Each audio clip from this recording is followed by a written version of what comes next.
Hola a todos, soy Ara Rodríguez y os doy la bienvenida a Hablando con Líderes, el podcast de Novicap. En este episodio tengo el placer de entrevistar a Marta Caparrós, fundadora de YouTube Project.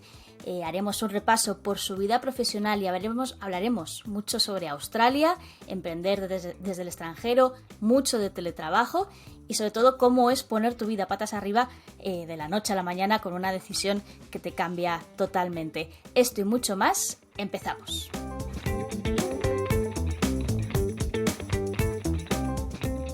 Hola, bienvenida Marta, encantada de tenerte aquí en el podcast de Novicap, Hablando con Líderes. Bienvenida a hablar sobre tu vida, sobre cómo es emprender en Australia y tomar una decisión. Encantada de conocerte. Muchas gracias, Sara. Gracias por invitarme y encantadísima de estar aquí y contaros un poquito mi experiencia. Experiencia intensa, vamos a decir. Te conocía desde hace mucho tiempo, no había hablado contigo. Hay gente que entrevisto que sí que previamente había charlado, pero lo cierto es que contigo no había hablado, pero sí que había leído artículos sobre ti, gente que tenemos en común en el mundo del emprendimiento. Sí que me han hablado de, oye, Marta está ahí en Australia creando algo muy, muy bonito, pero no habíamos hablado. Y revisando ¿qué le voy a preguntar a Marta? Y viendo tu LinkedIn, digo, uy, si Marta es de mi gremio, del gremio de la comunicación, de los periodistas. Me ha hecho mucha ilusión porque no lo sabía. ¿Qué ha pasado, Marta? ¿Qué ha pasado en el mundo de la comunicación? Sí, y gracias a Dios, porque yo creo que ser de este gremio y la experiencia previa a montar YouTube Project pues me ayudó muchísimo, ¿no? Fue corta y además era súper joven, pero me marcó un poco las bases y creo que fue una experiencia que me ayudó mucho, sobre todo al inicio, para saber qué tengo que hacer como para lanzar la empresa, ¿no? Y creo que ese lanzamiento fue realmente bueno porque yo tenía ya una experiencia previa en comunicación. Pero sí, yo estudié publicidad y relaciones públicas, estudié un máster en dirección de comunicación y un posgrado en marketing estratégico. O sea, vengo de una familia en que mi madre y mi padre me dijeron que para triunfar en la vida se tenía que estudiar mucho y me ponía a estudiar porque no sabía bien lo que quería hacer, ¿no?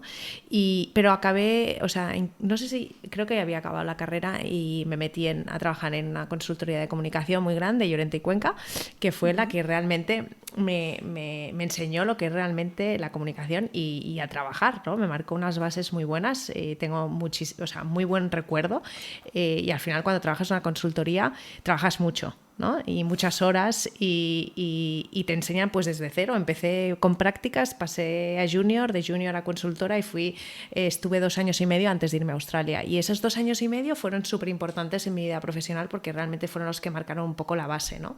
Pero estuvo muy bien. ¿Echas de menos la comunicación? Comunicación pura, por decirlo de alguna manera, porque ahora sí que es cierto que ahora haces un poquito, todo está basado en eso, pero bueno, lo que es estar ahí, en lo que los periodistas llamamos el lado oscuro, ¿no? de la comunicación, que es corporativa. Es curioso que me digas lo del lado oscuro porque teníamos un grupo hace años con el equipo de marketing y se llamaba el lado oscuro, ¿no? Porque sí, sí. No falla, ¿eh? No falla. Aunque yo llevo mucho tiempo, pues obviamente dedicándome pues a gestionar la empresa, formo parte del equipo de marketing, ¿no? Y comunicación y estoy en las reuniones semanales de marketing porque forma parte de mí, ¿no? Entonces ha sido algo que nunca he querido dejar de hacer y soy muy quisquillosa y creo que el equipo de marketing muchas veces les encantaría que no estuviera porque estoy todo el día cambiando cosas y, ¿sabes? Soy la típica, pero creo que es como mi ADN, ¿no? Si no estuviera en esas reuniones de marketing me sentiría como desnuda, ¿no? Es como que no me meto en todas las reuniones de operaciones o de student support o de visas, pero me meto en todas las de marketing, ¿no? Y yo creo que hoy en día una startup sin marketing está muerta y sin comunicación, ¿no? Y yo creo que el éxito de en su momento Osi YouTube y ahora YouTube Project, el inicio fue el marketing. Y nosotros somos conocidos en la industria a nivel mundial, no solo a nivel español, sino a nivel mundial, por nuestro marketing, por nuestras campañas, ¿no? Y eso es lo que nos ha ido la comunicación y cuidar esa imagen y esa imagen de marca que tenemos y tal, ha sido lo que realmente nos ha hecho crecer. Quiero preguntarte sobre 2 cosas que has dicho en este tramo que hemos hablado. La primera es, esto último que hemos comentado de la importancia del marketing y la comunicación en YouTube Project, que luego hablaremos del proyecto en sí. Quiero preguntarte, ¿es lo mismo marketing y comunicación? O sea, ¿viven en el mismo ecosistema o están completamente separados? Porque sí que es cierto que estamos viendo que hay una especie de fusión cuando un periodista no ha hecho marketing ni se ha preparado para el marketing ni a la inversa. O sea, para mí no tienen nada que ver, ¿no? O sea, y siempre lo decimos, nosotros tenemos como un equipo de marketing de multinacional, le llamamos equipo de marketing, pero dentro hay comunicación, ¿no? Entonces, yo tengo PR, por un lado, también trabajo con Esther, que la conoces, que es la que nos ha puesto en contacto, y llevo años trabajando con ella, que me ayuda con toda la parte de prensa, pero yo tengo una persona de PR dentro del equipo, tengo una persona específica de inbound marketing, tengo una persona específica de redes sociales, tengo una persona específica de SEO. O sea, es que antes, cuando nosotros estudiábamos hace 15, 20 años, el marketing era algo completamente diferente a lo que es hoy, ¿no? Hoy o sea, para ser CMO tienes que ser, o sea, primero tener muchos contactos, porque obviamente no puedes saber hacerlo todo, pero sí que es súper importante tener una visión 360, ¿no? de todo lo que se necesita saber para tirar adelante un equipo de marketing hoy en día en una empresa en la que el marketing es muy importante, ¿no? Uh-huh. Luego, lo otro que has comentado es, mis padres me dijeron que tenía que estudiar mucho para triunfar. Después de toda tu experiencia, todos tus estudios, ¿crees que tenían razón? O quizá hay una media verdad en esto, porque sí que se habla mucho de estudiar el máster, el posgrado, otro máster. Bueno, tenemos como el debate ahora mismo de ese punto. Pues mira, yo lo tengo clarísimo. A mí, yo creo que un máster te marca unas bases, ¿no? Y te ayuda, pues, a los contactos, dependiendo a qué universidad vayas, qué escuela de negocios, pero no. O sea, a mí es que lo que yo estudié en el 2002, 2003, 2004, 2005 ahora mismo no me sirve de nada, ¿no? Entonces, el marketing, como todo, como la tecnología, o sea, como en todos los sectores, ahora vamos a la velocidad de la luz, y las universidades pobres no hacen el catch-up, como diríamos, ¿no? O sea, van retrasadas, ¿no?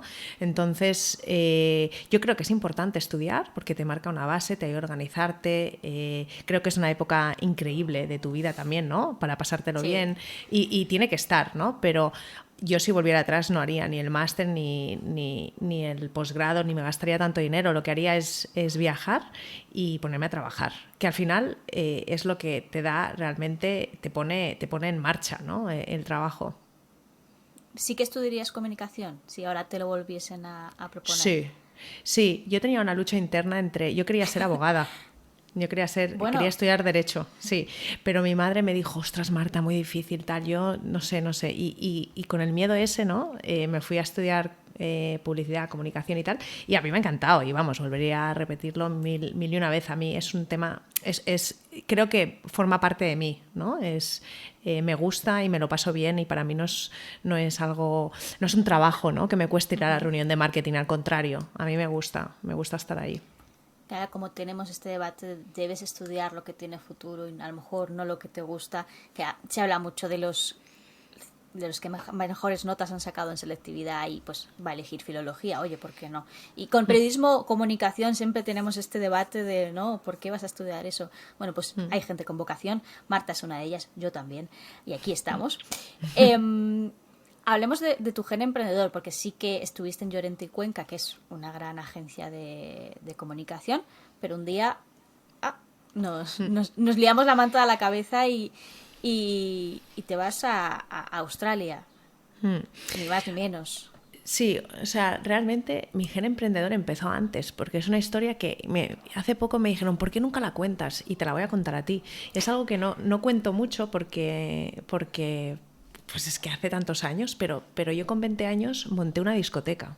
Me lié, sí, con dos amigas, y montamos una discoteca y nos pegamos, dicho mal, una hostia monumental, ¿no? O sea, ahí fue mi primera experiencia de wow, qué difícil es emprender, y sin saber nada de hostelería nos lo pasamos muy bien, pero a la vez nos pegamos un buen toñón, ¿no? Como diríamos, y pero yo siempre había tenido este gen, ¿no? Como dices, de montar cosas, ¿no? Siempre lo he tenido dentro. Entonces, cuando me fui a Australia básicamente porque no podía prosperar profesionalmente porque no hablaba inglés, básicamente. Entonces, estuve en Inglaterra, pero me junté con españoles con 20, 21 años.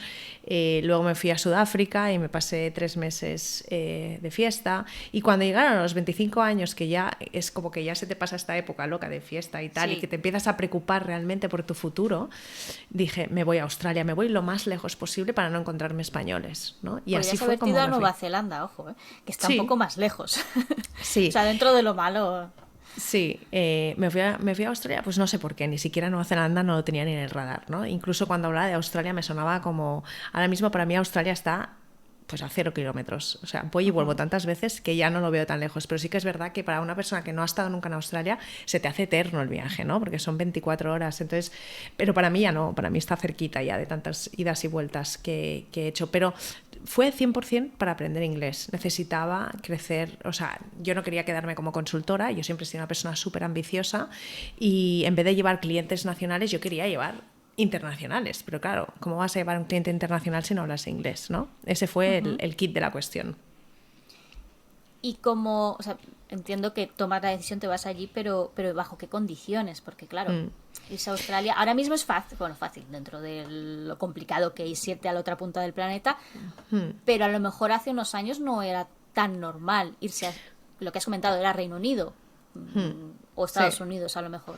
Sí, sí, o sea, cuando dije que me iba a Australia, todo el mundo me decía, ¿pero dónde vas? ¿No? O sea, era muy lejos, o sea, realmente tampoco conocía a nadie que estuviera allí, ni nada, simplemente quería vivir la experiencia. Entonces, yo en Llorente y Cuenca ahorré un poco de dinero y decidí irme pues de mochilera, ¿no? A darme una vuelta por el país, conocer gente, y como no tenía dinero para hacer un curso de inglés ni nada de eso, y aparte me parecía todo carísimo, decidí irme pues con una mochila y hacer buffing, que se llama, que es encontrar un movimiento a través de un blog, empecé a mirar blogs de otra gente que había estado allí, un movimiento de, como no tenía dinero, y vale, la forma más barata de viajar, encontré un blog que hablaba del buffing, que es trabajar en granjas orgánicas a cambio de, pues tú trabajas 4 horas en una granja y a cambio te dan comida y alojamiento, ¿vale? Y pensé, Ajá. bueno, es una buena manera. Entonces acabé de lo que siempre explico, ¿no? De Llorente y Cuenca, con traje, cada día bien, ¿no? En la ciudad y tal, Sí. a una granja. Acabar trabajando en granjas, que fue una experiencia, pues ahora mismo lo pienso y lo mejor que he hecho en mi vida, no lo cambiaría por nada, pero en su momento fue duro, ¿no? No entendía nada de lo que me decían, además me metía en granjas.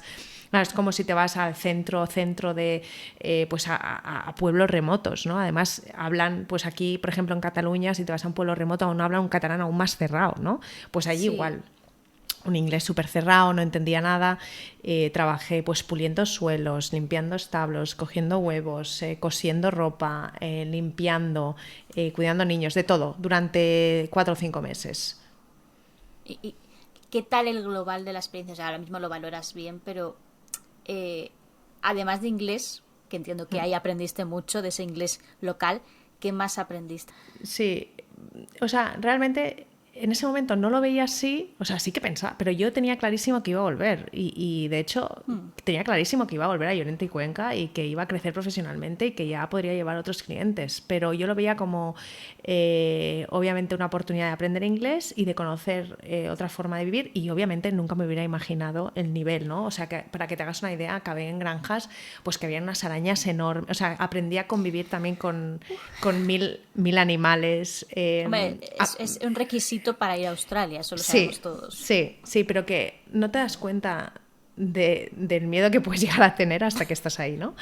Pero la verdad es que sí fue duro, pero a la vez fue muy divertido, me lo pasé muy bien, y que si ahora, cada vez que me preguntan, pienso que fue lo mejor que me ha pasado en la vida, porque me di cuenta de la importancia, o sea, de lo que realmente tienes en casa, ¿no? Yo vivía con mis padres, me lo hacían todo, entonces el valor de las cosas más cotidianas de tu día a día, ¿no? Y el no tener que trabajar. ¿Tú sabes lo que es trabajar en una granja?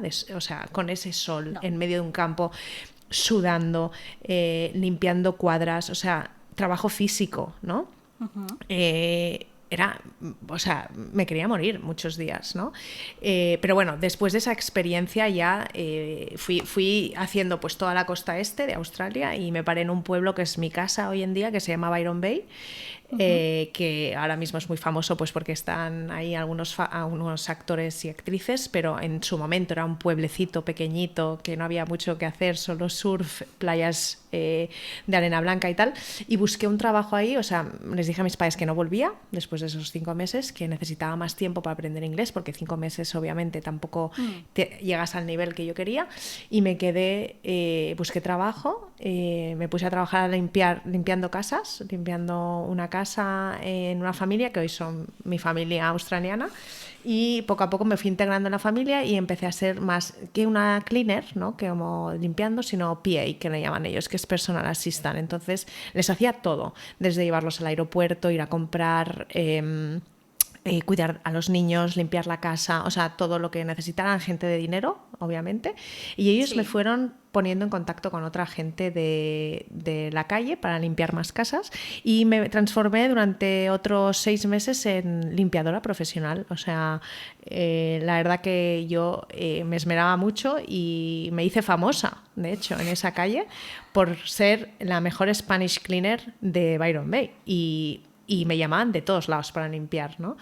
Y ostras, ahora al final lo que me recuerdo de ese momento es que ganaba mucho dinero, que vivía muy bien, se paga muy bien allí a la gente. Interesante este dato. Sí, se ganaba mucho dinero, vivía bien, me organizaba yo. Había tanta confianza con la gente de las casas que me daban sus llaves y yo organizaba cuando limpiaba unas y otras. Y vivía la vida. Es que el problema de que nos pasa aquí en España, en consultorías, como en estas agencias tal, es que trabajas de sol a sol. Tú no tienes vida, ¿no? O sea, y yo pasé de tener poco dinero, porque además pagan mal, y trabajar desde... Yo llegaba a las 8:30 de la mañana y llegaba a mi casa a las 9 de la noche. Entonces yo no tenía vida. Yo vivía para trabajar. Trabajar en Byron Bay, en un paraíso, 6 horas al día como máximo, organizándome yo las horas, con todas las tardes libres, en un sitio paradisíaco y con dinero, y era muy difícil volver, ¿no? Era muy difícil. Con 26 años me costó mucho, pero sí que es verdad que llegó un punto que después de un año, año y medio, primero mis padres me dijeron, hey, ¿qué estás haciendo? O sea, limpiando muy bien, casas. pero a futuro, ¿no? Sí, exacto. Y volví aquí y les dije a mis padres, mira, necesito 6 meses más, vengo para irme, o sea, me voy a seguir limpiando, y si no encuentro nada de lo mío o algo mejor, pues ya me vengo y ya me pongo a trabajar. Y ahí fue cuando yo empecé a pensar, porque yo no quería volver. O sea, yo ya me había enamorado de Australia. Yo estaba completamente... O sea, me gustaba el estilo de vida, cómo me sentía allí, la libertad, el dinero, todo el conjunto, ¿no? La vida que tenía allí. Y un día, mirando las redes sociales de los padres, ya obviamente llevaba un año en esa familia, éramos como, o sea, eran como mis padres, me trataban súper bien, me llevaban con ellos de viaje, o sea, súper bien, como una familia. Empecé a mirar, a preguntarles qué es lo que hacían ellos, ¿no? Y porque tenía mucho dinero. Había que preguntar, no quiero ser como tú. Sí, que hacían y tal. Y entonces yo más o menos sabía que estaba en el sector de la moda, porque veía y obviamente oía, pero yo, como buena PA, yo no preguntaba. Hasta que un día, pues con una cervecita, les dije, ay, pues enséñame las redes sociales y tal. Ay, pues yo cambiaría esto. Y me dijeron, ostras, tú no eres cleaner, ¿no? Tú tienes, ¿qué más sabes hacer? Y le expliqué, digo, pues yo vengo del mundo de la comunicación, me encantan las redes sociales y tal. Y me dijo, pues ellos han hecho varios cambios, pero varias marcas de ropa en Australia muy potentes. Poco a poco me empecé a meter en la parte de comunicación con ellos, redes sociales, y me ofrecieron un puesto. Y a los 3 meses o así me ofrecieron un puesto en el departamento de marketing, ya con mi nivel de inglés. La empresa eran como 15 personas en la oficina, todo chicas, sector moda, súper divertido, y me acogieron muy bien. Obviamente yo no era todavía bilingüe, pero sí que ya me podía defender, sí. Y me ayudaron mucho, ¿no? Y entonces a los pocos meses me ofrecieron un contrato laboral. Que eso en Australia es algo muy importante. muy importante. Evidentemente fue un día, cambió mi vida, ¿no? Ese contrato cambió mi vida. Además, un contrato laboral con unas condiciones que te mueres, ¿no? O sea, que era impensable. O sea, yo tenía 26 años o 27, 26, yo creo, 27, justo cuando empezaba.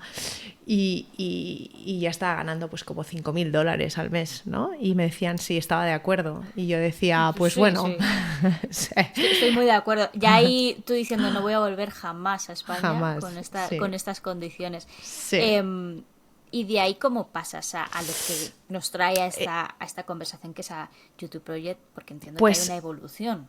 Sí, yo empecé trabajando allí, pero a la vez yo me di cuenta, me gustaban mucho las redes sociales y yo tenía un grupo de Facebook, monté un grupo de Facebook que se llama Españoles en Byron Bay, a la vez, ¿no? Y yo subía mis fotos de allí. Yo me levanto, soy de levantarme a las 5 de la mañana y me hacer deporte, iba a ver la salida del sol. Claro, son imágenes impresionantes, ¿no? Estás en Australia. Sí. Y empecé a subir fotos y la gente empezó a preguntarme, oye, ¿cómo lo has hecho? Tal, gente muy random. Hasta que un chico un día me dijo, oye, yo quiero aprender inglés, ¿tú sabes algo de la escuela que he visto que hay una escuela de inglés? Y dije, no tengo ni idea, pero si quieres voy a preguntar. Y fui a preguntar y me encontré al director Michael, que ha sido mi mentor durante muchos años, y le dije, señor, mira, es que tengo un Facebook y me han preguntado los precios. Si me dan los precios, yo se los doy a él y a lo mejor usted puede vender un curso. Y me dijo, ostras, ¿te gustaría trabajar de agente? Y yo, ¿de agente? Me dijo, sí, tú me traes al estudiante y yo te pago una comisión. Y cuando vi las comisiones dije, wow, ¿no? O sea, qué guay. Y empecé a poner promociones de esa escuela y empezó a llegarme gente random. Empecé como a subir más fotos, a tener como mucho engagement. Hacía vídeos y explicaba, yo me grababa a mí misma pues de lo que hacía y tal, y la gente le encantaba. Entonces hablé con el padre de los niños, que era mi jefe en la empresa de moda, y le dije, oye, mira lo que mira, tengo este negocio, ¿tú qué opinas? ¿No? Y me dijo, ostras, Marta, me parece súper buena idea, te ayudo. Entonces, este hombre, que hoy es David Fisher y sigue siendo mi super mentor, montó la empresa por mí porque yo no tenía un visado para poder montar la empresa. Entonces, él montó la empresa, me abrió una cuenta bancaria, me llevó al abogado, me lo hizo todo, ¿no? Me enseñó, ¿no?, las bases. Y así nació Soy YouTube. ¿Es difícil montar una empresa en Australia? Porque sí que me estás contando que tu mentor, tu padre allí, te echó una mano, pero entiendo que tú también estarías en ese proceso. Y que aquí hablamos mucho de qué difícil es montar una empresa. No sé cómo funciona el sistema en Australia. En tu caso, siendo extranjera, complica un poco la situación, pero bueno, ¿cómo es allí? O sea, como extranjero no puedes, ¿vale? Tú necesitas ser residente o tener un visado para poder montar una empresa, o ahora mismo los estudiantes, por ejemplo, pueden tener un ABN, que es ser autónomos, y tener tu número de autónomo, y es gratuito, ¿vale? Tú no pagas nada por ser autónomo. Ahora bien, si tú eres residente como yo o como mucha gente, españoles ahora mismo, es muy fácil montar una empresa, muy fácil. O sea, no necesitas ir al notario ni cosas de estas. O sea, es bastante rápido, no tienes que pagar nada, no tienes que poner pues los 3.000 euros que hay que poner aquí para montar una sociedad.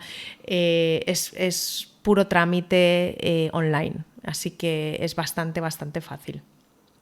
Tomen nota, amigos de Hacienda y demás.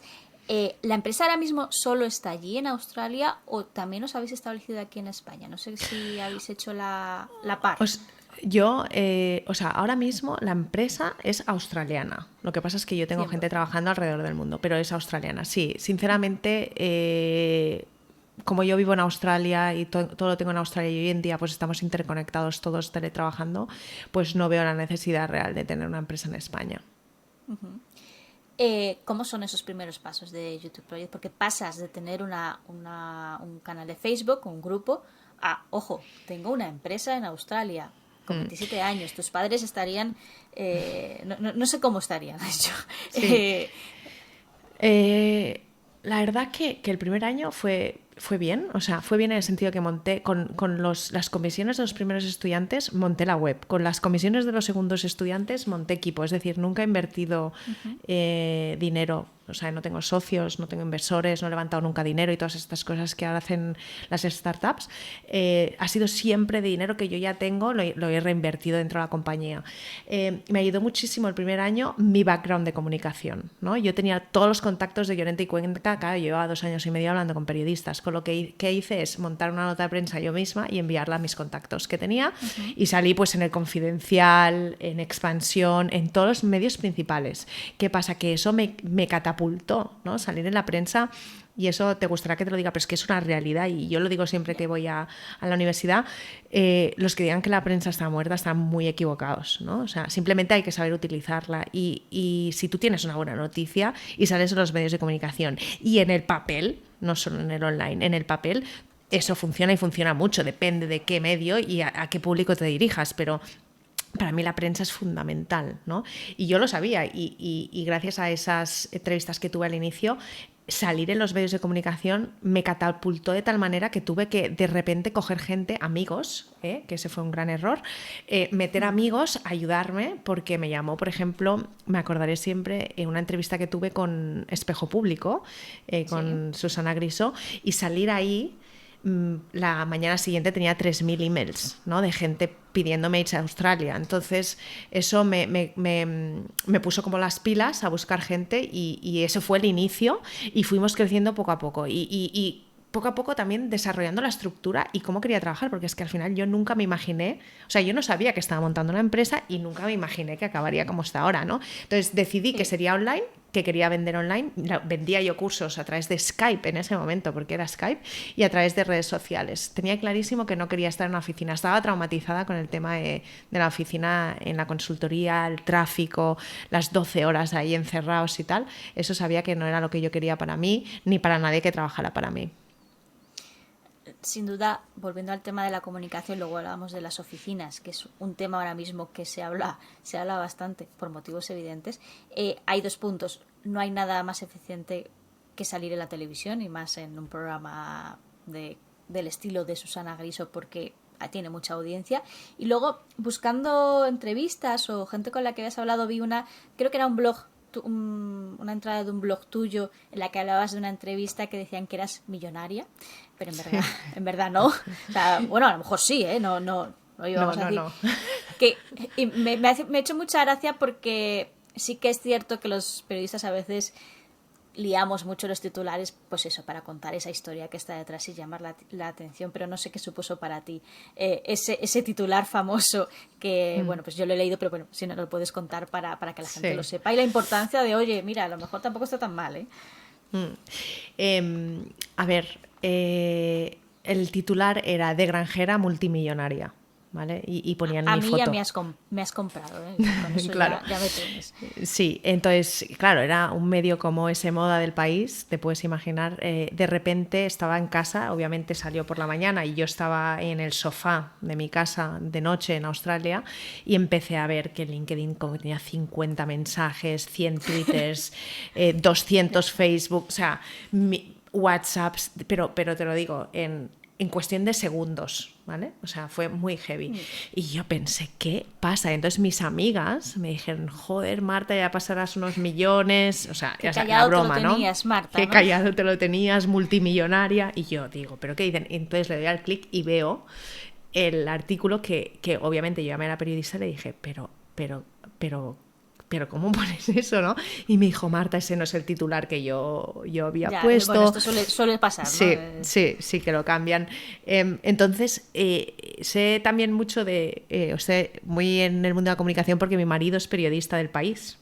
Entonces, sí, lo tengo en casa. Entonces le dije a mi marido, oye, ¿tú conoces a los de Semoda? Y me dice, a ver, son externos, pero puedo llamar. Y digo, llama a la chica y diré, por favor, que cambien ese titular, que es que no es verdad, además, ¿no? O sea, es que es falso, ¿no?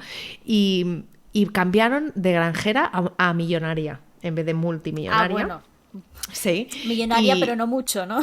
Sí, y ya nos comentaron que no lo podían cambiar porque era lo más leído en el país, en la web del país. Entonces lo dejaron, y durante unas horas fue súper estresante, ni siquiera podía dormir, porque se estaba dando una imagen, o sea, realmente no me gustó, ¿no? Porque es que es falso. O sea, si fuera millonaria no estaría trabajando todos los...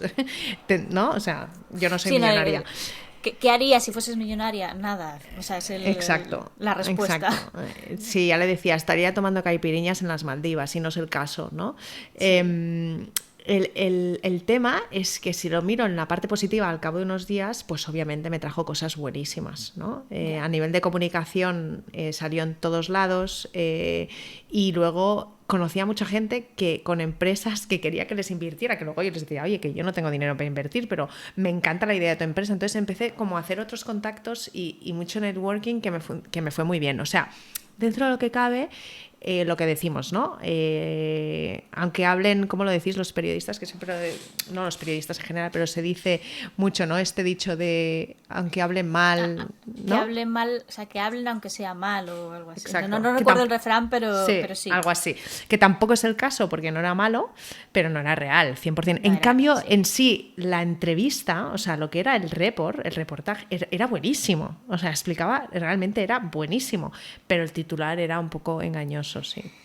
Bueno, la eterna lucha del titular y el periodista. Sí. Sí. En este caso está mal, pero bueno, tuvo final feliz, por decirlo de alguna manera. Sí. Con todo, volviendo a YouTube Project y ya teniendo esa empresa que había surgido así casi sin querer, por decirlo de alguna manera, ¿cómo ha sido vuestra evolución con el paso de los años y ese crecimiento? Ahora hay bastantes webs. Hace tiempo que yo no estoy en ese sector porque ya dije, ya está, ya no estudio más. Me planto, aunque... Pero sí que hubo un momento en que había como un boom de eso. Y yo lo vi coincidiendo un poco con la crisis aquí en España. Que sí que hubo un poco de, si tenías dinero, oye, vete a estudiar inglés a Australia, por ejemplo.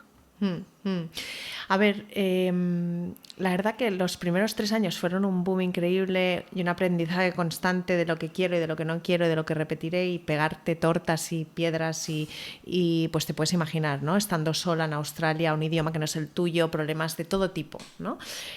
Después de eso, yo creo que para el 2015, porque empezamos en 2012 oficialmente, o sea, ahora llevamos 10 años, para el 2015 empecé a estabilizarme y entender más el negocio y ver hacia dónde quería ir, ¿no? Tuve claro que quería a todo el mundo teletrabajando, que no era fan de las oficinas y que no las iba a tener nunca. Tenía claro el servicio y la diferenciación. O sea, una de las cosas que yo quería era que cuando el estudiante... O sea, las agencias me di cuenta que ya existían, porque yo pensé que era Einstein, ¿no? Y que había creado la rueda. Sí. Y realmente eso ya existía, simplemente que yo no conocía ese servicio. Entonces me fijé en las agencias que habían, que siguen todavía, son mis competidores, algunos de ellos, y no me acaba de gustar el formato que tenían. Era un formato para mí muy carca, muy tradicional. Tú estabas en Madrid o en Barcelona, te ibas a una oficina, te sentabas y la persona que te vendía probablemente nunca había estado en Australia, ¿no? Entonces, sí, era un comercial. Exacto. Y llegaban muchas veces muchos estudiantes allí y no tenían ni idea. O sea, llegaban más perdidos y yo los acogía a todos, a los míos, a los de la competencia, a todos, ¿no? Sí. ¿Qué pasa? Que nuestro servicio se hizo famoso por el servicio postventa. Es decir, claro, cuando aterrizaba el estudiante, yo le vendía todo por Skype. No nos conocíamos, pero yo le decía, ay, yo estoy aquí. Cuando aterrices me vas a ver a mí y yo te voy a llevar al banco, te voy a comprar una tarjeta SIM, te voy a dar una vuelta al pueblo, te voy a enseñar tu escuela, te voy a llevar a la escuela, nos vamos a ir a hacer una cerveza y voy a ser tu amiga, ¿no? Aquí, sí. Y no vas a sufrir esos momentos que son ese duros. Estrés, ¿no? Exacto. Entonces, esa fue la diferenciación, que yo monté un servicio con estudiantes que ya llegaban, claro, obviamente yo solo estaba en Byron Bay, pero empecé a vender Sydney, Melbourne, Perth. Entonces, cada vez que tenía un estudiante que aterrizaba en Sydney, le decía, oye, ¿tú quieres ayudar a otra gente a aterrizar? Y me decían que sí. Y montamos el servicio del colaborador, que es gratuito. Es decir, el modelo de negocio es, yo te inscribo a la escuela me paga una comisión y con esa misma comisión le doy una parte al colaborador. Entonces, al estudiante todo el servicio le sale gratuito y lo que hacemos es hacer el servicio completo con la llegada incluida. Es decir, todos los que llegan a través de YouTube Project tienen de referencia a alguien en el país, sea cual sea el país, sea Australia, sea Irlanda, sea Canadá, que los recogen, o sea, quedan con ellos en el centro. Ahora sí que tenemos un servicio de transporte.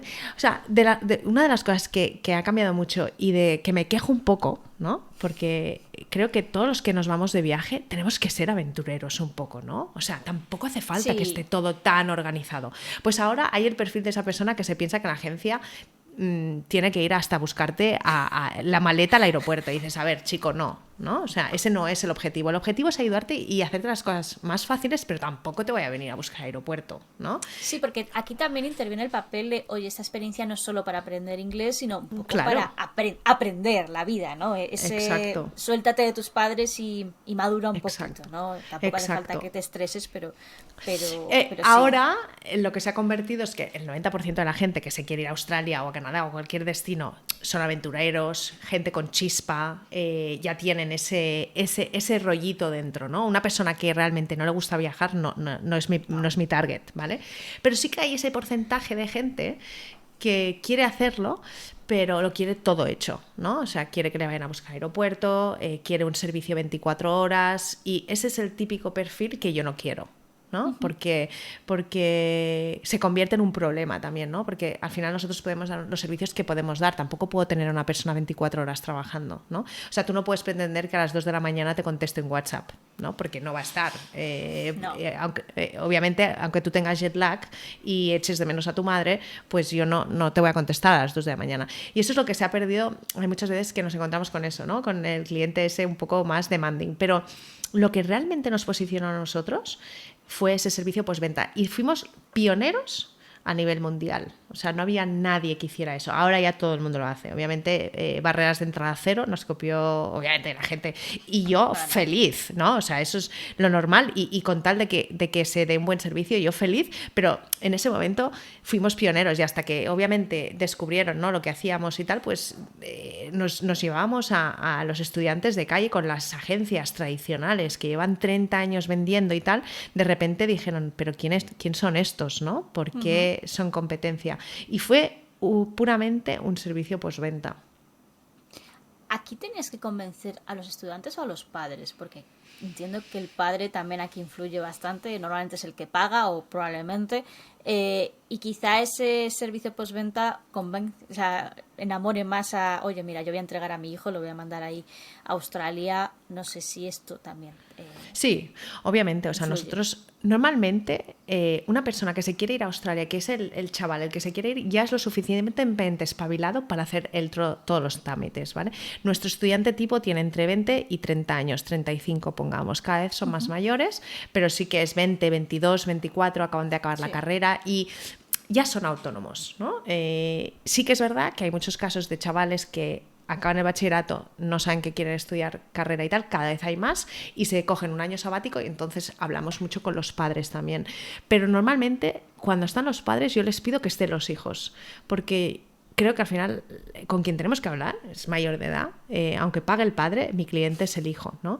Sí. Y queremos que también se conviertan en esas personas autónomas. Tampoco me interesa que me envíes un chaval que no sabe nada, porque es que es un problema, ¿sabes? O sea, al final allí nos van a pedir un servicio que no vamos a poder darles, ¿no? Entonces queremos que sean gente espabilada. ¿Habéis rechazado a alguien? O sea, en el proceso de explicar y decir, oye, mira, esto no es para ti.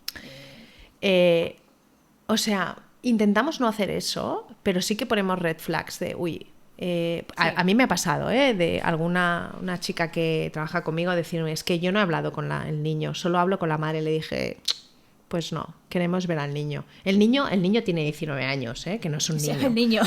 Sí. O sea, quiero ver al niño, no quiero, o sea, tienes que ver al niño, eso es una obligación, tiene que estar. Yo hablo con muchos padres, y hay veces que quieren hablar conmigo directamente y yo soy súper open a hacer eso, porque si yo envío a mi hija con 18 años, probablemente también me gustaría, ¿no? Sí. Pero intentamos no tirar a nadie atrás, obviamente, pero sí que nos ha pasado de eso, de hablar mucho con los padres y pedirles, por favor, que estén los hijos en las reuniones. Eso es importante. Después de todos estos años, ¿qué es lo bueno y qué cambiarías de YouTube Project? Lo bueno, y es, ¿no?, un topicazo, pero es la verdad y yo creo que hay que decirlo, y es el equipo, ¿no? Tengo un equipo que, bueno, hemos pasado una pandemia que obviamente te puedes imaginar que nos pegó un batacazo horrible y que hemos subsistido y ha sido gracias al equipo también. Pero lo mejor de todo es aprendí lo que es realmente tener un buen equipo, porque como te he dicho antes, y lo he lanzado así un poco y lo he dejado caer, cuando empecé metía demasiados amigos en el Tengo equipo. esa pregunta aquí precisamente para preguntarte el problema de los amigos en los equipos. Que Sí, eso sí, puede ser sí. lo malo, oye, que ahí podemos Sí. tener un filón. ¿Por qué es un problema tener a los amigos? Bueno, porque cuando eres directora de una empresa, al final, si las cosas no salen bien o no te gustan cómo trabajan, a nivel personal tú te puedes llevar muy bien con una Sí, persona y a nivel profesional que sea un desastre. Y eso al final te va a afectar, ¿no? A nivel personal. Y si tú tienes que decir a una persona que, como en la amistad estáis al mismo nivel, pero luego en el trabajo tú estás por encima y tienes sí. que decirle algo que no le gusta, pues eso genera tensiones, obviamente. Y eso me pasó mucho.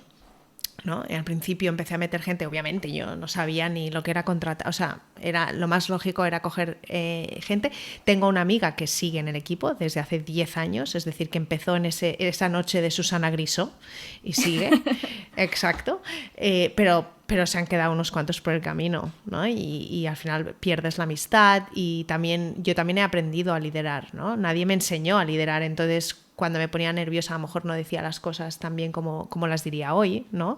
Y yo también he tenido un aprendizaje, ¿no? Durante estos Sí. 10 años. Los primeros años fueron durísimos a ese nivel. El hecho de montar el equipo, saber explicar las cosas, no ponerte nervioso, empatizar, ¿no? Con la otra persona, pues eso también se aprende con el tiempo, ¿no? Ahora no soy para nada la misma persona liderando que hace 10 años, obviamente, pero es que eso es la experiencia también. Pero sí, es algo que siempre digo, que por favor, los amigos en la empresa no.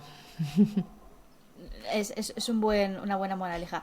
Además de los amigos en la empresa, ¿no? ¿Qué cambiarías o qué lección te llevas después de estos años de YouTube Project? De decir, bueno, si vuelvo a emprender en otro proyecto, esto seguro que no cometería ese mismo fallo. Ay, pues no sé, ahora yo te diría que si volviera a emprender no montaría un equipo tan grande. Es que las personas son muy difíciles, ¿no? Intentaría que fuera contenerlo, buscar algo que sea más escalable y menos necesidad de personal. Al final, ahora estamos llegando a las 100 personas y te puedes imaginar que 100 Sí, personas, liderar 100 personas son constantemente problemas, ¿no? Cada uno se compone, ¿no? Las personas se componen de una vida personal y una profesional. Y yo, aunque soy una persona que intento no meterme, ¿no? Porque ya no puedo meterme en 100 vidas personales, me volvería loca, a mí me afecta lo que le afecte a mis trabajadores. Entonces, pregunto demasiado. Entonces, me involucro mucho también en esa parte, porque creo que es muy importante que el equipo esté bien, personalmente y profesionalmente, para que las cosas vayan bien. Al final, tú te pasas muchas horas al día trabajando y si no estás bien a nivel personal, te afecta en el trabajo, ¿no? Entonces, para mí es súper importante ese equilibrio, ¿no? Y ahora, pues, por ejemplo, es un momento difícil porque hemos vuelto a la pandemia, estamos triplicando ventas, estamos trabajando más horas que un reloj y a mí eso me preocupa, ¿no? Pero sí. yo creo que si volviera a empezar, intentaría contener mucho más el equipo, es decir, buscar algo que no me suponga tener 100 personas a mi cargo. Porque aquí se abren dos factores. Uno, el delegar. Cuanto más gente tienes, más tienes que delegar porque las tareas entiendo que también aumentan a esa necesidad de personal. Y también gestionar a toda esta gente con teletrabajo, que es algo que vosotros os habéis caracterizado desde el primer momento. Y mantener ese diálogo, esa conversación con gente que a lo mejor está en el otro lado del planeta y no lo estás viendo físicamente. No sé cómo lidias con estos dos pilares que son muy importantes. O sea, obviamente yo tengo una estructura y lo que me gusta de la estructura es que es muy horizontal, cero vertical. Y yo estoy en contacto con mucha gente. Obviamente hay unas estructuras y unos managers, ¿no? Porque si todo el mundo viniera a mí me volvería loca. Pero cualquier persona me puede escribir por Slack. Nosotros nos comunicamos por Slack y tenemos reuniones semanales, reuniones mensuales y tenemos objetivos y KPIs. Entonces, no trabajamos por horas. Nadie tiene que estar conectado a ninguna hora específica ni en un lugar específico. Por ejemplo, yo tengo gente que vive en España y ahora está de viaje en Chile, o que son de Colombia y ahora mismo están en Estados Unidos, que trabajan desde Bali. Entonces, sí que tienes que estar conectada a unas horas para las reuniones semanales y mensuales, el momento obviamente. en el que confluís todos, sí. obviamente, pero obviamente cada uno tiene a un responsable por encima a quien pues obviamente le tiene que pasar report, pero todo el mundo tiene unos objetivos, ¿no? Trabajamos por objetivos, no trabajamos por horas, trabajamos por objetivos, y creo que eso es básico y fundamental para trabajar o sea, para teletrabajar, porque lo que me dice mucha gente, amigos que tengo en el sector y en startups y tal, me dice: Marta, es que no entiendo cómo lo haces para controlarlos. Y yo digo: no, es que yo no los controlo. Es que ese es el concepto mágica, equivocado. ¿No? Sí, pero es constante. Y tengo gente de mi entorno, de mi edad, que están emprendiendo y que hemos emprendido y que ellos necesitan tenerlos en la oficina a ciertas horas para controlarlos. Y yo le digo: ya, es que la diferencia entre tú y yo es que yo no los controlo. Ellos tienen los objetivos a final de mes. Si no llegan a los objetivos, entonces llamo, ¿no? Pero sí, y obviamente he tenido 1000 problemas. Te puedes imaginar gente que funciona mejor, gente que funciona peor, gente que se ha ido de la empresa porque no sabe teletrabajar, y gente que ha llegado... pasar, que no, obvio. No es malo. No es malo. No es malo, totalmente. No todo el mundo sirve para teletrabajar, ¿no? Pero la realidad es que después de la pandemia, o sea, yo sobreviví como agencia por no tener oficinas y no tener costes de estructura fijos, y gracias a eso hoy pues somos una agencia que seguimos trabajando, y yo no tengo rotación, ahora no tengo rotación de personal, porque la gente viene... Es un tema que se habla mucho en muchas startups, de hecho es como un tema silenciado, la rotación, precisamente por esto que... por el quemarse, ¿no? El estar ahí y terminar hasta arriba, ¿no? ¿Sabes? Una de las cosas que me llaman mucho la atención, porque hago las cosas muy diferentes, ¿no? Y una de las cosas que yo tengo muchas mujeres, y muchas con hijos, muchas, que es el típico perfil que a muchas startups que nadie quiere, y es una desgracia, ¿no? Yo soy, o sea, estas cosas son, realmente me pone muy nerviosa, porque al final una mujer que tiene hijos no tiene nada que ver con lo profesional que pueda llegar a ser, ¿no? Obviamente tiene unos hándicaps que pueden ser de horario. Entonces, yo tengo muchísimas mujeres que teletrabajan, y si a las 5 tienen que ir a buscar a sus hijos, o a las 4 o a las 3, me da igual. Y si quieren trabajar a las 11 de la noche, me da igual. Y si quieren trabajar a las 6 de la mañana, me da igual. Y eso es lo que hace que no tenga rotación, que yo cojo a mucha gente y les dejo que tengan una vida personal y profesional. Y en la profesional, que se organicen. Yo, por ejemplo, soy una persona que soy la mejor trabajando a las 5 de la mañana. Yo de 5 de la mañana a 1 o 2 del mediodía soy una máquina, ¿no? Y pero me luego puedes pedir... ya dices, ya está. Luego ya no. Y yo por la tarde, obviamente que trabajo, pero escucho, me pongo los cascos, entro en una reunión, salgo de una reunión, pero no ejecuto nada, ¿no? No tomo decisiones. Yo las decisiones las tomo por la mañana. Si a mí me hicieran trabajar de tardes y empezar a las 9 de la mañana o a las 10 de la mañana, es que pierdo 4 horas vitales de mi vida de profesional muy importantes, ¿no? Entonces, ¿por qué obligar a la gente a trabajar en horarios en los que no son productivos? ¿No? Sí, es un buen punto, realmente. Y el control... y el control, que no necesariamente hay que controlar a los empleados siempre y cuando cumplan con su trabajo. Lo hemos estado hablando durante toda la entrevista, se ha mencionado mucho la pandemia, obviamente, la pandemia nos ha comido a todos. ¿Cómo fue para vosotros y cómo está siendo ya este salto? Ya parece que estamos saliendo, teóricamente, pero bueno, ¿cómo lo afrontasteis? Pues fue un desastre, porque nosotros estábamos, para que te hagas una idea, ahora yo pues mira, hasta que llegó la pandemia, que fue 2020, ¿no? Yo llevaba desde el 2012 8 años. En 8 años nunca había tenido pérdidas, números rojos, nunca, ni un mes, nunca, ¿vale? Claro, eso que hizo que yo durante muchos años ahorrara. Obviamente yo ahorraba para montar una plataforma que estoy montando ahora, que tuve que parar en su momento, y nunca me imaginé que me gastaría todos mis ahorros en una pandemia, ¿no? Pero mi máxima en la pandemia fue conectarme con todo el mundo y decir: chicos, tenemos un problema, han cerrado las fronteras, no sé lo que va a pasar, no tengo ni idea, pero ahora mismo lo único que sé es que no pueden entrar estudiantes, con lo cual no tenemos ingresos. Y puse los números encima de la mesa, le dije a la gente: tenemos dos opciones y vamos a tomar la decisión entre todos. O se va la mitad del equipo o nos quitamos todos los fijos y vamos a comisión.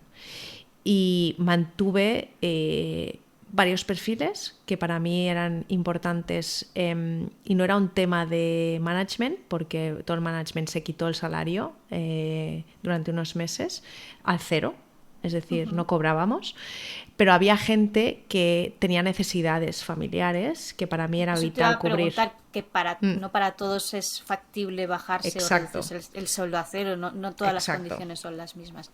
Exacto, entonces hablamos con la gente que tenía necesidades para preguntarles el mínimo que necesitaban para seguir adelante. Todos los de ventas se quitaron los fijos. Pues estuvimos así desde abril del 2020 hasta enero de 2021. A partir de enero de 2021, febrero de 2021, empezamos a vender mucho Canadá, Malta, Irlanda, empezamos a abrir otros países y ya empezamos a facturar, con lo cual la gente se mantenía, ¿no? Íbamos un poco, sí, pero nos manteníamos. Y fue ya hace un año, empezamos a ver que Australia iba a abrir las fronteras y nosotros ya estábamos preparados y claro, no se fue nadie de los senior, con lo cual empezamos a montar ya los procesos para el final de año y en cuanto abrieron las fronteras ha sido una explosión. Claro, ten en cuenta que mi competencia tenía oficinas por todo el mundo, unos gastos fijos que te mueres. Brutales. Y mucha gente tuvo que despedir a todo el personal, bueno, otro tipo de estructura. Entonces, ¿qué pasa? Que ahora están como volviendo a empezar, volviendo a entrenar. Reactivarse, sí. Claro, volviendo a entrenar a gente, que al final es lo más difícil, ¿no? O sea, si tienes a gente entrenada y se te va, pues es un problema. Y yo, en cambio, tenía toda la estructura montada, ¿no? Entonces, eso nos ha permitido pues ponernos las pilas desde que abrieron las fronteras. El día que abrieron ya teníamos gente volando hacia allí. Y la verdad que nos salió muy bien, nos ha ido muy bien. Los últimos 6 meses está siendo una explosión. O sea, para que te hagas una idea, si comparamos con el 2019 estamos triplicando las ventas, ¿no? O sea, ahora lo que nos está pasando es que estamos muy bien en financially, como decimos, ¿no? O sea, va entrando dinero en la cuenta, pero tenemos un problemón en operaciones, ¿no? Porque hay tanto volumen que no estábamos preparados ni nos imaginábamos que esto iba a pasar. Entonces, ahora estamos trabajando mucho más en los procesos, operaciones para mejorar y salir adelante, porque realmente he sentido lo que es el morir de éxito. No vamos a morir, ¿no? Pero es un gran ejemplo de lo que te puede pasar cuando creces muy rápido, exponencialmente, y no estás preparado, ¿no? Pues eso es un poco lo que nos está pasando ahora, que estamos mejorando, pero que nos ha venido todo tan de golpe después de la pandemia que nos está costando ponernos al día. Además de la apertura de países que has comentado, ¿no? Que eso también implica, oye, tengo que ampliar estos procesos a otros sitios donde no estás, a lo mejor no es lo mismo. Exacto. Tener un país que tener 20. Exacto, o sea, ahora mismo tenemos Canadá, Nueva Zelanda, Australia, Irlanda, Malta y Dubái, ¿no? Y además estamos en España, o sea, españoles que van hacia estos países, colombianos, chilenos y mexicanos. Y luego estamos empezando a tocar Perú, tocamos Argentina. Entonces, LATAM está siendo para nosotros un estratégico, por eso paso tanto tiempo en Latinoamérica también. Y está creciendo a la velocidad de la luz. O sea, es que está siendo increíble, ¿no? Y ya te digo que este año, yo creo que ya los hemos alcanzado, la verdad que no he contado ni nada, pero yo creo que ya rozamos las 100 personas trabajando y está siendo un proceso de onboarding de nueva gente, de mucho miedo también, ¿no? O sea, miedo no es la palabra, pero sí que pues cogiéndolo todo como con pinzas para ver que no se me desmorone, ¿no? No quiero pasar a ser una empresa gigante, me gustaría mantener ese contacto con los trabajadores y que siguiera siendo una agencia cool, ¿sabes? En el que el marketing mola y no quiero perder el contacto con el cliente tampoco. Y claro, cuando estás en estos volúmenes hay veces que no llegas, ¿no? A hablar con el cliente final. Es como que necesito no me gustaría perder esa parte. Pese a todo, y con este tema de crecer, ¿nunca te has planteado levantar capital? ¿O te lo plantearías? Es que no ahora lo mismo, necesito.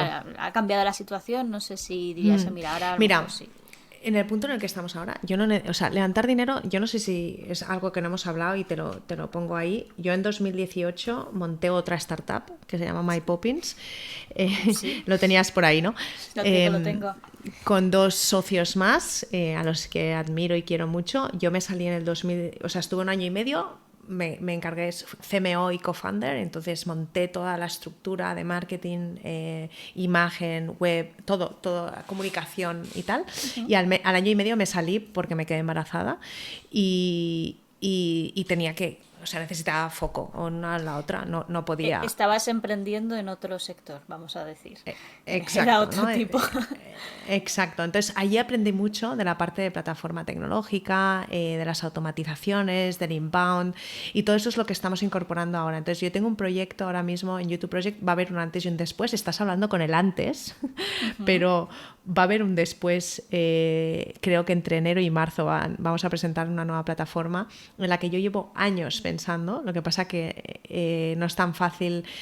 Primero, Sí. si no quieres tener capital, o sea, no quiero tener inversores, no quiero levantar dinero. Ya lo hicimos en MyPoppins, me encantó la experiencia, quería vivirlo, levantar 1 millón de euros y tener socios y tal, y la respuesta es que no me gustó y no lo quiero para YouTube Project. Entonces, mientras pueda, no voy a levantar dinero. Entonces, lo que he hecho es, en vez de podría haber levantado un par de millones y haberlo hecho en 3 meses, prefiero hacerlo en 3 años y hacerlo sola, ¿no? Entonces, yo ya llevo muchos años pensando en esta plataforma. La empezamos en 2019, la tuve que parar en pandemia, estuvimos 1 año y medio sin invertir en tecnología por motivos obvios, ¿no? No tenía que invertir en el equipo, y ya desde septiembre de 2021 empecé a invertir de nuevo y poco a poco, y ahora que tengo dinero estoy realmente poniendo dinero, y en principio los desarrolladores están en Sydney, se lleva todo desde Sydney,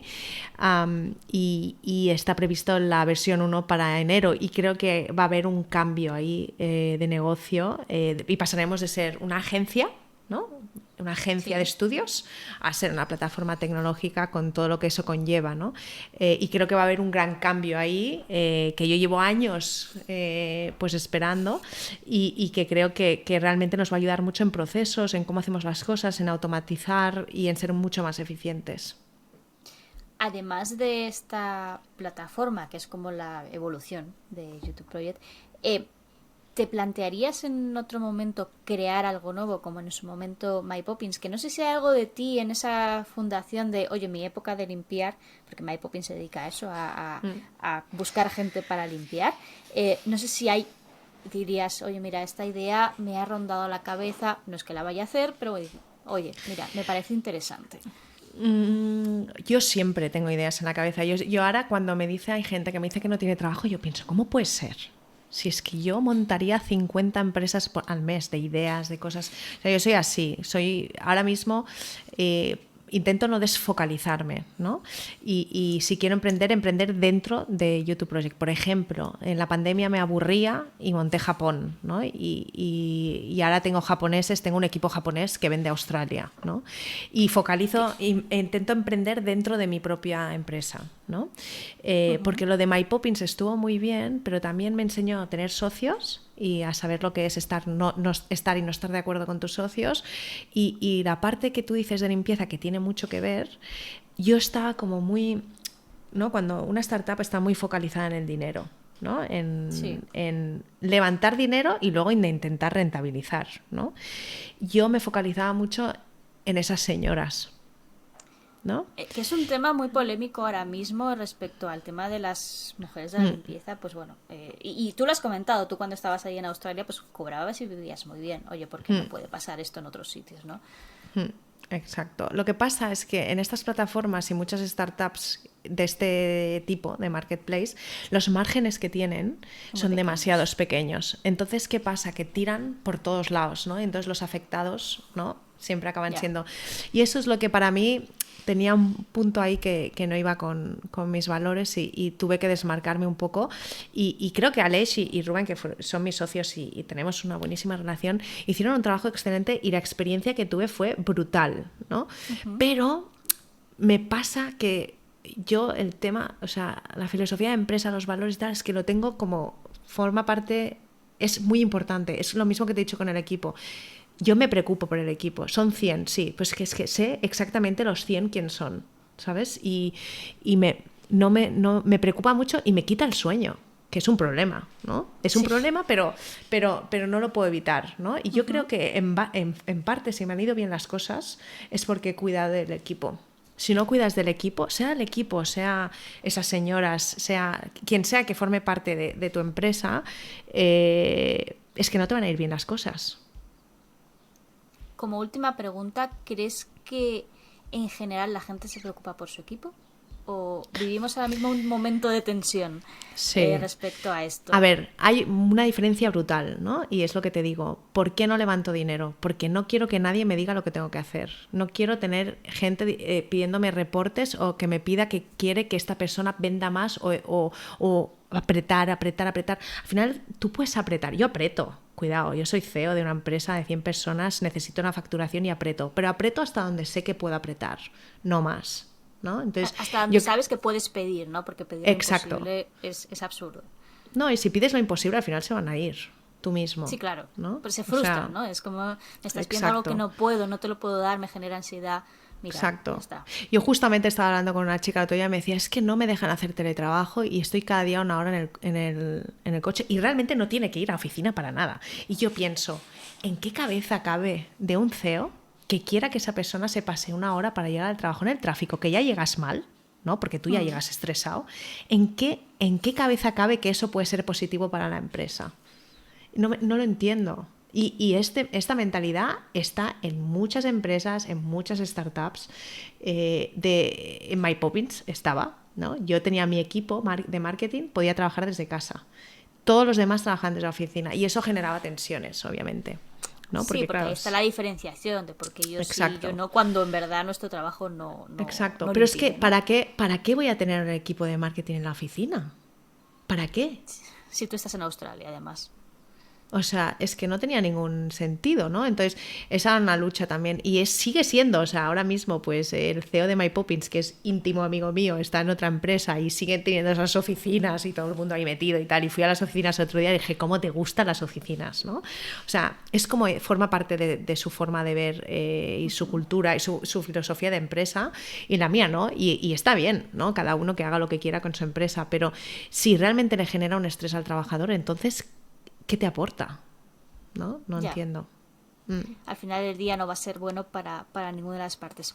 Pues Marta, me quedo con esta filosofía de preocuparse por los trabajadores y por tu equipo, que al final es lo que el ADN de la empresa. Muchísimas gracias por habernos contado toda tu aventura en Australia.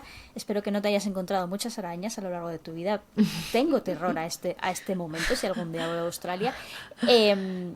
Y nada, muchísimas gracias por estar aquí en el podcast Hablando con Líderes y espero encontrarte, no sé si en Australia, en Latinoamérica o aquí en España. Seguro que nos veremos. Y ponernos cara física y hablar.